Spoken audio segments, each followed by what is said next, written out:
நண்பர்களே, ஆயத்துல் குர்சியை 10ஓடு 11ஆக பார்க்கக்கூடாது. நான் உங்களுக்கு சொல்லுகிறேன், ரகசியம் ஒன்று இருக்கிறது.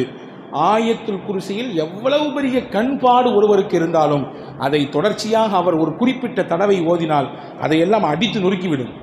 இன்னும் சொல்கிறார்கள் அறிஞர்கள், ஒருவருக்கு சூனியத்தின் பாதிப்பு இருக்கிறது, பெரிய கஷ்டத்தில் இருக்கிறார், நெருக்கடியில் இருக்கிறார், அவருக்கு தொடர்ச்சியாக சில குறிப்பிட்ட தடவைகள் அவர் ஆயத்துல் குர்சியை ஓதினார், அதையெல்லாம் முறித்து போடுகிற அளவிற்குண்டான ஆற்றலை ஆயத்துல் குர்சியில் வைத்திருக்கிறார்.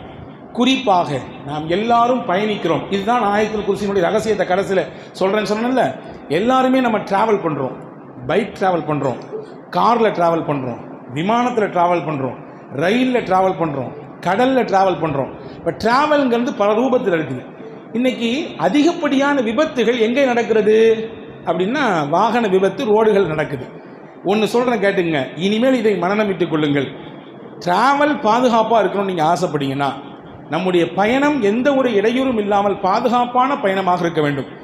முன்னாடி எல்லாம் விமான பயணம், விமானத்தினுடைய அந்த விபத்து அங்கொன்றும் இங்கொன்றுமாக இருந்தது. இன்றைக்கி சர்வசாதாரணமாக நிறைய விமான விபத்துகள் நடக்குது. பார்த்தீங்களா? சமீபத்தில் ஒரு 6 மாதத்தினுடைய கேப்பில் எத்தனை விமான விபத்துகள் பார்த்தீர்களா? எல்லா விபத்திலிருந்தும் அல்லாஹ் இந்த விஷயத்தை சொன்னால் பாதுகாப்பான். என்ன? அது ஆயத்துல் குர்சி தான், வேற ஒன்றும் இல்லை.